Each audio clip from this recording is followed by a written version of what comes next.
La Guerra Fría fue un enfrentamiento político, económico, social, ideológico, militar e informativo, iniciado tras finalizar la Segunda Guerra Mundial entre el bloque occidental, también llamado capitalista, liderado por los Estados Unidos, y el bloque del Este, o también denominado comunista, liderado por la Unión Soviética. La primera fase de la Guerra Fría comenzó inmediatamente después del final de la Segunda Guerra Mundial en 1945. Estados Unidos creó la Alianza Militar de la OTAN en 1949 con el objetivo de frenar la influencia soviética en Europa. La Unión Soviética respondió con la creación de esta alianza con el establecimiento del Pacto de Varsovia en 1955. Las principales crisis de esta fase incluyeron el bloqueo de Berlín en 1948 a 1949, la segunda fase de la Guerra Civil China, que va de 1946 a 1949, la Guerra de Corea, que va de 1950 a 1953, la crisis de Suez de 1956, la crisis de Berlín de 1961 y la crisis de los misiles cubanos en 1962.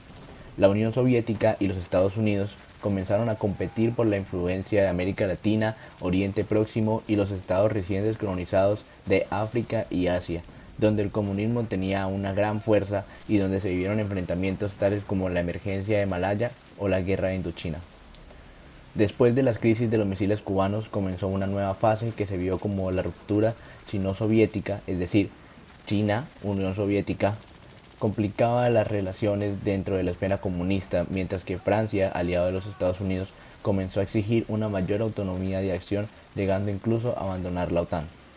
La URSS invadió Checoslovaquia para reprimir la Primavera de Praga de 1968, mientras que Estados Unidos experimentó con una agitación interna del movimiento de derechos civiles y la oposición a la guerra de Vietnam.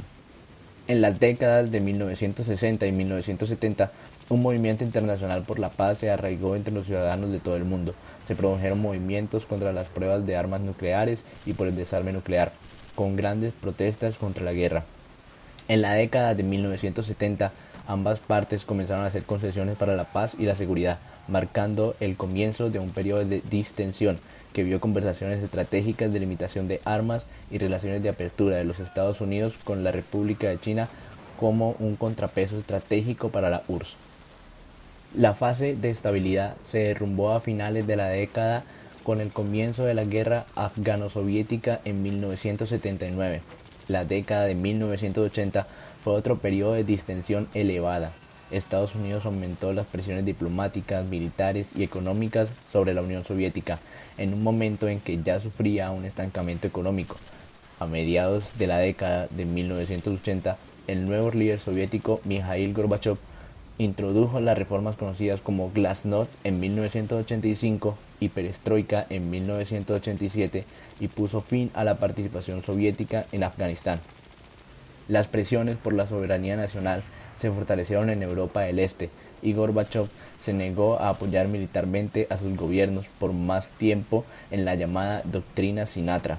El resultado en 1989 fue una ola de revoluciones que, con excepción de Rumania, derrocó pacíficamente a todos los gobiernos comunistas de Europa Central y Oriental.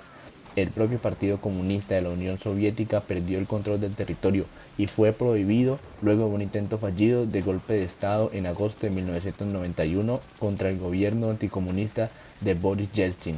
Esto a su vez condujo a la disolución formal de la URSS en diciembre de 1991, la declaración de independencia de sus repúblicas constituyentes y el colapso de los gobiernos comunistas en gran parte de África y Asia. Muy bien, ya de toda esta historia podemos resaltar tres aspectos que fueron los más importantes.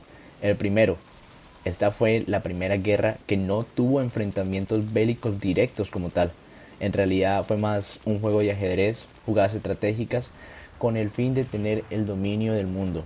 En segundo lugar, tenemos la conservación de la vida y ratificación de los derechos humanos.